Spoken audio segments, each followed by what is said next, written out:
Jayam Ravi ஆர்த்தியோட divorce matter தான். இதுக்கு முக்கிய காரணம் தனுஷ் தான் அடிப்படுது. இல்ல இல்ல இல்ல, தனுஷ் இருக்கிறது காரணம் இல்ல, ஆர்த்தி ஒரு காரணம், ஜெயம் ரவி ஒரு காரணம், அவங்க மாமியார் ஒரு காரணம். ஆர்த்தியும் வந்து புருஷன் மேல சந்தேகப்பட்டு கூடாது, பப்பு அதுன்னு சுத்தியே கூடாது. ஆனா அந்த பப்புல வந்து பாத்தீங்கன்னா தனுஷ வந்து ஆர்த்திக்கு அத்துமீறியதான் ஒரு தகவல் இருக்கு. அது 2 வருஷத்துக்கு முன்னாடி அது பேச்சுவார்த்தையில சரியாயிடுச்சு. சுஜித்ரா வந்து விஜயும் திரிஷாவுக்கும் ஒரு உறவு இருக்கு அப்படின்னு சொல்லிட்டு சொல்லியிருக்காங்க. அது ஒரு பைத்தியங்க, மன நோயாளி. முக்கியமான விஷயம் என்னன்னா, அவருடைய முன்னாள் கணவர் இன்னும் ஆபாசமாக என்ன அவரு கூட்டி பேசிக்கிட்டு இருக்கு அப்படின்னு ஒரு வழக்கு தொடர்ந்துருக்காரு. விஜய் அவர்கள் அவங்க ஒய்ஃபோட இல்ல, இப்ப வந்து திரிஷா கூட தான் இருக்காங்கன்றதையும் சொல்றாங்க. ஒய்ஃப் கூட இருக்காரா இல்லையா விஜய்? இல்ல, திரிஷா இல்லவே இல்லைங்க, முதல்ல புரிஞ்சுங்க. ஒய்ஃபோட இருக்காரா? ராயபுரத்துல வந்து ஆபீஸ் போட்டிருக்காரு, அந்த ஆபீஸ் அடுக்குமாடி குடியிருப்பு, அதுல ஒரு இடத்த வாங்கியிருக்காரு திரிஷா. எல்லாம் நம்புங்க, 100க்கு 100 பொய்.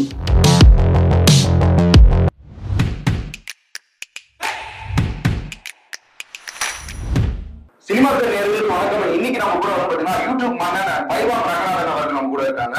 வணக்கம்ங்க. வணக்கம். என்ன காலத்துக்கு கொண்டிருக்கும் யூடியூப் நேயர்களுக்கு நன்றியும் வணக்கமும். ஆனா இன்னைக்கு வந்து பாத்தீங்கன்னா ஒரு இண்டஸ்ட்ரியில பெரிய டாக்கா இருக்கிறது வந்து பாத்தீங்கன்னா ஜெயம் ரவி ஆர்த்தியோட டிவோர்ஸ் மேட்டர் தான். இதுக்கு முக்கிய காரணம் தனுஷ் தான் அடிப்படுது. என்னதான் காரணம், என்னதான் நடக்குது? இல்ல இல்ல இல்ல, தனுஷ் இருக்கிறது காரணம் இல்ல, ஆர்த்தி ஒரு காரணம், ஜெயம் ரவி ஒரு காரணம், அவங்க மாமியார் ஒரு காரணம். அதாவது ஆரம்பத்துல ஒரு கல்லூரியில படிச்சவங்க எல்லாம் ஒண்ணி கல்யாணம் ஆர்த்திய. ஆனா காதல் வச்சு கல்யாணம் பண்றவங்க வந்து திருமணம் ஆனதுக்கு அப்புறம் சந்தேகத்துக்கு அப்பாற்பட்டவங்களா இருக்கணும். ஜெயரவி எங்கெல்லாம் அவுட்டோர் ஷூட்டிங் போனாங்க, அங்கெல்லாம் போன் பண்ணி அவர் இப்ப எங்க இருக்காரு, ராஜ்ல இருக்காரா, எந்த ரூம்ல இருக்காரு, யார் இருக்கா கூட, இதெல்லாம் விசாரிச்சிருக்காங்க. மேக்கப் மேனு அசிஸ்டன்ட் எல்லாத்தையும் கேட்டா அவன் என்ன செய்வான், அவன் ஜெயரவிட்ட போட்டு கொடுத்தான். உடனே ஜெயரவிக்கு என்னடா இது இப்படி ஒரு டார்ச்சரா இருக்காங்கிறது இது ஒரு காரணம். அது இல்லாம ஆர்த்தி வந்து கோடீஸ்வரர் வீட்டு பொண்ணு, அதாவது அவங்க பாட்டி வந்து கோடீஸ்வரி, அவங்க அப்பா கோடீஸ்வரர். அதனால ஒரு ஜாலி டைப், அதாவது பப்புக்கு போறது, பார்ட்டிக்கு போறது, பசங்களோட சேர்ந்து கூத்தடிக்கிறது, திடீர்னு வெளிநாட்டு ப்ரோக்ராம் போட்டு போறது, இதெல்லாம் இருக்கும்போது வெளிநாட்டுக்கு ப்ரோக்ராம் போகும்போது பிரசிடண்ட் சொல்லிட்டு போகணும்ல, பிரசிடண்ட் சொல்லிட்டு போறது இல்லை. அப்போ பப்புக்கு போறது அந்த மாதிரி சூழ்நிலை வரும்போது இவருக்கு என்னடா அப்படிங்கிற ஒரு டார்ச்சர் ஒண்ணு. இது ஆர்த்தி கொடுக்குற டார்ச்சர். ஜெயலலிதா டார்ச்சர் என்னன்னா, அவங்க மாமியார் தான் தொடர்ந்து இப்ப 4 படம் எடுத்துக்கிட்டு இருக்காங்க. அதுல 3 படம் நஷ்டம், 1 படம் தான் லாபம். அப்போ சமீபத்துல வந்து ஆர் பாண்டியராஜ் இயக்குனர் போய் கதை சொல்லியிருக்காரு ஆர்த்தி அம்மாட்ட, சுஜாதா விஜயகுமார்ட்ட கதை சொல்லியிருக்காரு. நல்ல கதையா இருக்குன்னு சொல்லி 53 கோடி ரூபாய்க்கு பட்ஜெட் பேசியிருக்காங்க. அவருக்கு ஒரு பெரிய அமௌண்ட் டைரக்டர் பாண்டியராஜுக்கு பணம் கொடுத்துருக்காங்க. ஆனா அதுக்கப்புறம் மருமகன் கேட்டிருக்காரு எவ்வளவு சம்பளம் வேணும்னு, 20 கோடி வேணும் அப்படின்னு சொல்லியிருக்காரு. என்ன மாப்பிள்ள நீங்க எப்படி சொல்றீங்க, தொடர்ந்து 3 படம் சரியா போகல, இந்த படம் கூட பிளஸ் ஜஸ்ட் பிளஸ்ங்கிறதா வந்திருக்கு, இன்னும் பெரிய அளவுக்கு வந்து வருமானம் வரல, நமக்குள்ள 20 கோடி கொடுக்க முடியாது அப்படின்னு சொல்லியிருக்காங்க. இல்லை கண்டிப்பா வேணும்னு சொல்லியிருக்காரு. இதனால பாண்டியராஜ கூப்பிட்டு இந்த மாதிரி பட்ஜெட்ல கொஞ்சம் ஏதாவது உங்க சம்பளத்தை குறைக்கணும், மற்றபடி செலவுகளையும் குறைக்கணும் அப்படின்னு சொன்ன உடனே அவரு ஒத்துக்கிட்டு அப்புறம் மாறி சொன்னா என்னன்னு அவர் நேரா போய் அட்வான்ஸை திருப்பி கொடுத்தார் ஜெயரவி மாயாட்ட. நேரா போய் அவர் விஜய் சேதுக்கிட்ட சொல்லி அவர் ஷூட்டிங்கை ஸ்டார்ட் பண்ணிட்டார். இது நல்லதா ஒரு நல்ல கதையை மிஸ் பண்ணிட்டோம்னு ஜெயரவிக்கு கோவம். இன்னும் 3 பேரையும் தப்பு இருக்கு. நம்பர் 1 ஜெயரவி 20 கோடி ரூபாய் சம்பளம் கேட்டக்கூடாது. 2வது ஆர்த்தியும் வந்து புருஷன் மேல சந்தேகப்பட்டு கூடாது, பப்பு அதுன்னு சுத்தியே கூடாது. ஜெயரவி மாமியாரும் சரி அதை பக்குவமா எடுத்து சொல்லியிருக்கணும். ஜெயரவி மாமியார் வந்து இந்த சினிமா இண்டஸ்ட்ரியை விரல் வச்சிருக்கவங்க. அவங்க குட்டி பத்மினி, ரம்யா கிருஷ்ணன்லாம் சினிமா டிவியிலேயே அவங்க ப்ரொடியூசர் இருந்தாங்க. எனக்கு எப்படி தெரியுமா, சுஜாதா விஜயகுமார அவங்க வந்து ஒரு 20 வருஷம் முன்னாடியே ஒரு டெலிஃபிலிம் எடுத்தாங்க. அந்த டெலிஃபிலிம் டைரக்டர் வந்து இப்போதைய சுந்தர்சி. அந்த படத்துக்கு அந்த 1 மணி நேர படத்துக்கு கதாசனம் எழுதினவர் நடிகர் இயக்குனர் சிங்கம்பொலி. அப்போ சம்பளம் கொடுத்தாங்க, பேசின அளவு சம்பளம் கொடுத்தாங்க. அதுக்கப்புறம் 3 சீரியல் நான் கூட தொடர்ந்து ஒர்க் பண்ணேன். கொஞ்சம் கராரான பேர்வழி, அதுல எந்த சந்தேகமும் இல்லை. பேச முடியாது, கரையை கொடுத்துருவாங்க, டைமுக்கு வரணும், டைமுக்கு போகணுங்கிறது அவங்க இது.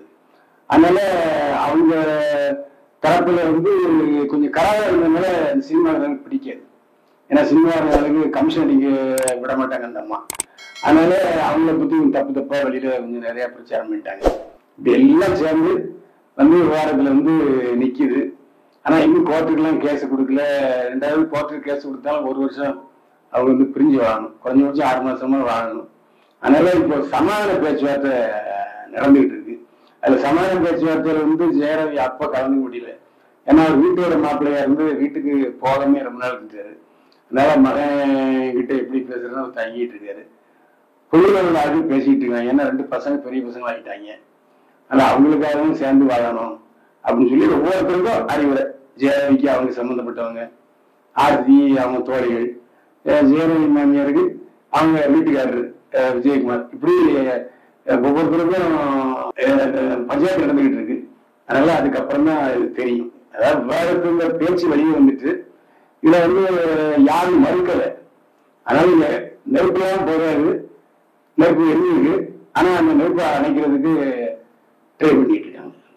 இப்ப நீங்க சொன்னீங்கன்னா ஆர்த்தி அவர்கள் பப்புக்குலாம் அதிகமா போயிட்டு வந்துட்டு இருந்தது பிடிக்காம போச்சு அப்படின்ட்டு. ஆனா அந்த பப்புல பாத்தீங்கன்னா தனுஷ் அவர்கள் ஆர்த்திக்கு அத்துமீறியதா ஒரு தகவலும் இருக்கு. அது 2 வருஷம் முன்னாடி அது பேச்சுவார்த்தையில சரியாயிடுச்சு. அப்ப அவருக்கு அத்துமீறியது உண்மை இல்ல. அது ஜெயரவி தனுஷோட சண்டை போட்டது கொஞ்சம் மீடியால எல்லாருக்கும் தெரிஞ்சு போச்சு. அது தனுஷ் கண்டுக்கல, ஜெயரவி கண்டுக்கல. அது பப்புல தண்ணி அடிச்சு சண்டை போடுறது சகஜம். அப்புறம் மறுநாள்ல சேர்ந்துப்பாங்க. குடியார குடிச்சிட்டு பேசுறேன்னு இவரு சொல்றது அவர் சொல்றது சரியா இருக்கும்.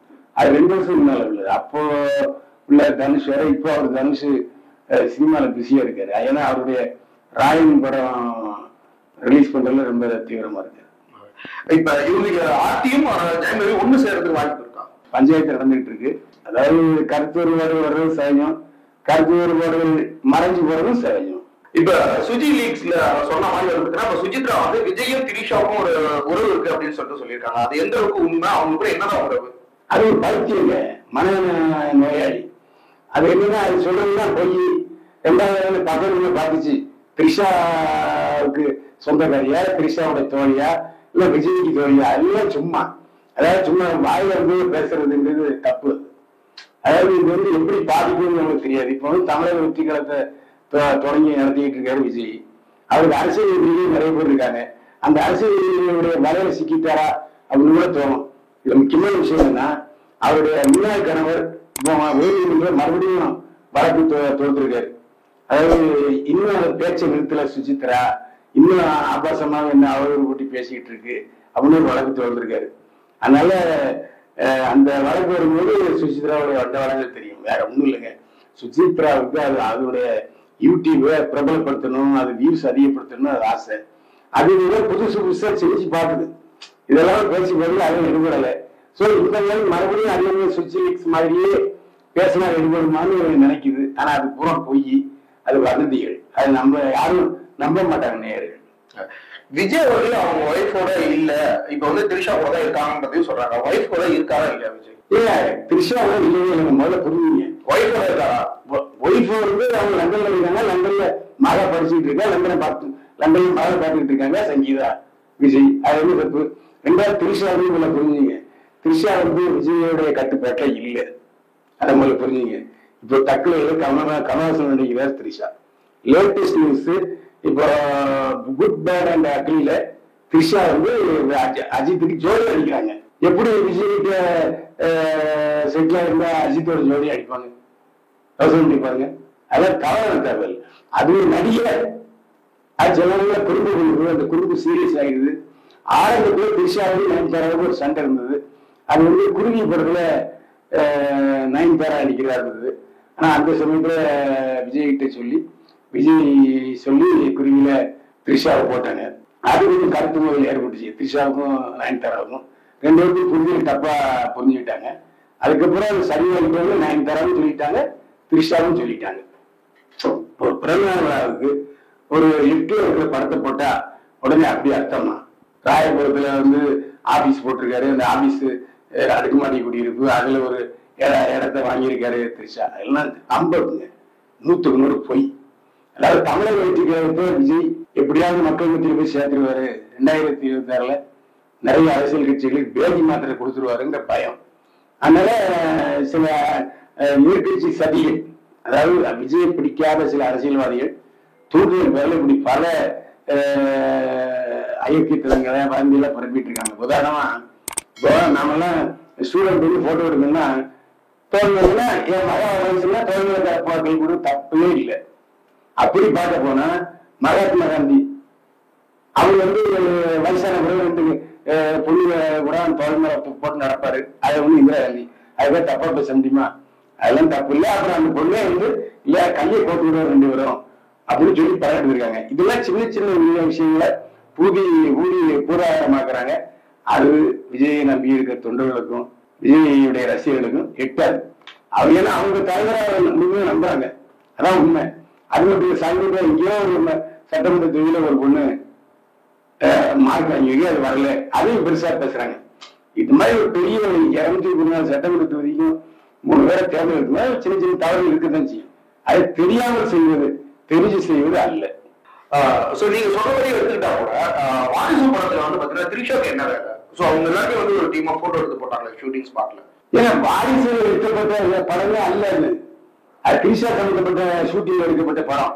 அதெல்லாம் சும்மா உதாரணத்துக்கு அது வந்து விஜய் மேல கெட்ட அபிப்பிராயம் ஏற்படுத்தணுங்கிறக்கா உள்ள வேலையை தவிர மற்றபடி அது ஒண்ணும் இல்லை. அவங்க வந்து கப்பல்ல படம் எடுத்தாங்கன்னு சொன்னாங்க. அது ஆக்சுவலா லிப்ட்ல எடுத்திருக்காங்க. அவங்க அது கப்பல்ல திரிஷாவும் விஜயும் போட்டோ எடுத்தாங்க அப்படின்னு சொல்லிட்டு இருக்காங்க. அதெல்லாம் தப்பு.